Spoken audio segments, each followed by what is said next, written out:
김기춘 전 실장에 대해서요. 어제 2007년 청문회 때 2007년 영상이 공개되면서 최순실 씨를 몰랐다라는 얘기가 좀 거짓말 아니냐는 의혹이 나오고 있습니다. 당시 영상 좀 한번 보겠습니다.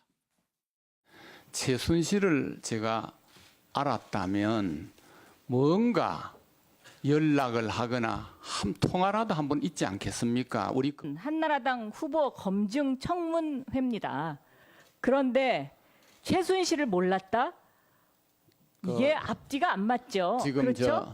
저 최순실 죄송합니다. 저도 이제 나이 들어서 이제 와서 나이 들어서 나이 핑계 대지 마시고요. 저도 한 말씀 올리겠습니다. 네? 최순실이라는 이름은 이제 보니까 뭐 제가 못 들었다고 말할 수는 없습니다. 그러나 최순실이를 알지는 못합니다. 자. 최순실이라는 사람하고 이제 그만하시고요. 접촉은 없었습니다. 정윤회는 압니까 그러면?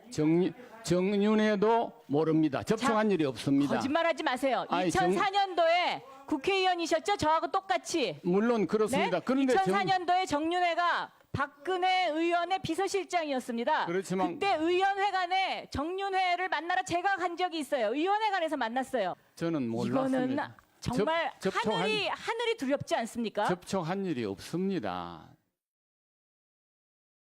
최태민 목사의 자녀인 최순실 씨를 서면 조사하고 특히 최순실 씨와 관련해서는 재산 취득 경위 및 자금 출처 등을 집중적으로 조사하였습니다.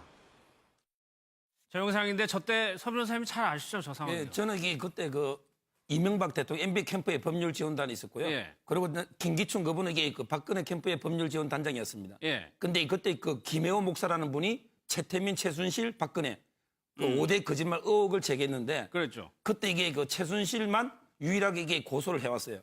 그리고 이게 1억 원, 10억 원의 민사소송까지 했는데 그때 제가 김혜호 목사의 변호를 맡았거든요. 예. 근데 그때 내용이 보면 전부 이게 최순실 의혹이고 전부 이게 최순실이가 소송도 제기했는데 예. 그럼 이게 도움은 당연히 박근혜 캠프 법률 지원단에 도움을 줬을 거 아닙니까? 그렇겠죠. 따라서 이게 저는 김기춘 그분이 이걸 전혀 몰랐다는 건 납득이 안 되는 게 최순실 이름으로 민사 형사 소송이 들어온 거예요.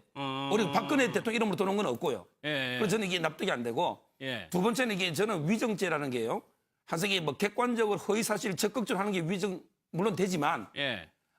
예를 들어 아는 것을 모른다고 한다. 예. 또는 이게 기억나는 것을 기억 안 난다고 한다. 이런 이제 주관적인 것도 이게 다 위정입니다. 저는 이게 여러 정황을 봤을 때 아는 게 명백한데 모른다. 예. 또 이게 기억이 나는데 기억이 안 난다.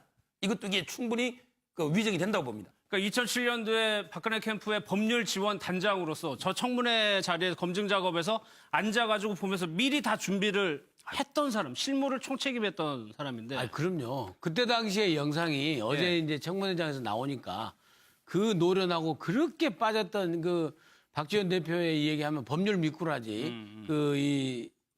김기춘 전 비서실장이 결국엔 딱 걸린 거죠. 저때 영상이 나온 걸 어떻게 합니까? 그렇죠. 예, 법률 지원단장. 네티즌들이 찾았다고 그래요. 예. 그러면은 어떻게 되는 겁니까? 접촉은 안 했다고 또 얘기를 바꿨거든요. 모른다 해서 접촉은 안 했다?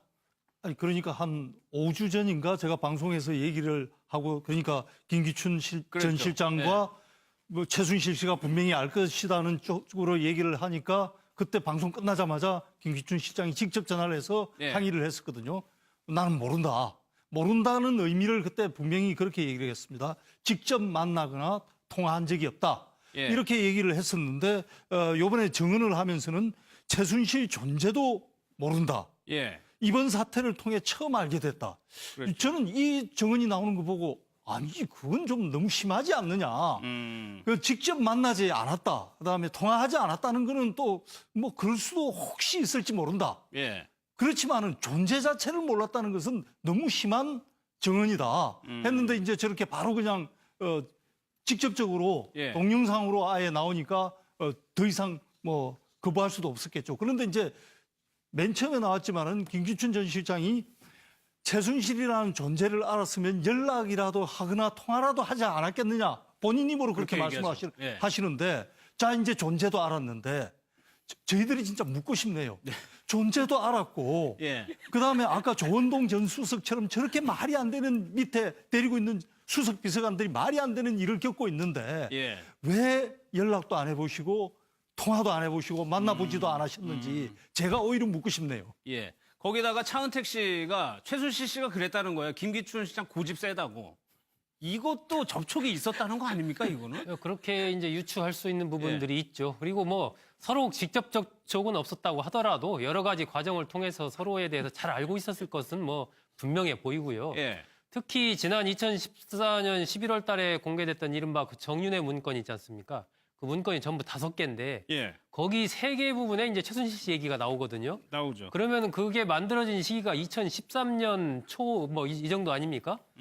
그렇다면은 김기춘 비서실장이 그 당시에 어쨌거나 저 조사 자체를 처음 지시를 한 사람이기 때문에 예. 그 문건과 관련해서 이미 그때 최순실 씨가 여러 가지 지금 이렇게 문고리 3인방들이랑 해서 국정에 개입을 하고 있구나라는 부분을 거기서도 충분히 아는 거죠. 이미 이 예. 사태가 전면화되기 한참 전에. 그렇기 때문에 지금 와서 존재 자체를 몰랐고 이번 사태가 터지면서 알게 됐다는 얘기는 정말 온 국민이 들어도 다 웃을 얘기죠. 아니 김기춘 실장의 업무 스타일이 어떻습니까? 굉장히 꼼꼼하고 모든 거를 다 장악하는 스타일 아닌가요? 예, 그럼요.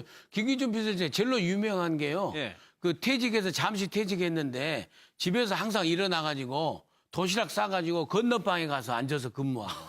그럴 정도로 아주 철두철미 그 일화가 유명하지 않습니까? 도시락 싸가지고 옆방. 예, 그리고 32살에 과거에 중앙정보부의 조사국장을 했습니다. 예. 이게 그 옛날에 그 어두운 흑역사 있지 않습니까? 간첩들 조작하고 근데 고문도 하고 그럴 적에 실무자로서 아주 혁혁한 공을 그 나름대로 그때 세우시고 그래서 오직이 그 신뢰를 했으면 40년 전부터 지금까지 그 어린 나이에서 검찰총장, 법무부 장관 안 해본 게 없습니다. 그렇죠. 예. 그렇기 때문에 검찰 인맥도 쫙 있고요. 특히 DK 이쪽 인맥으로 해서 저분이 그러니까 업무 능력이 탁월하기 때문에 후배 검사들이 끔찍을 못 하는 겁니다.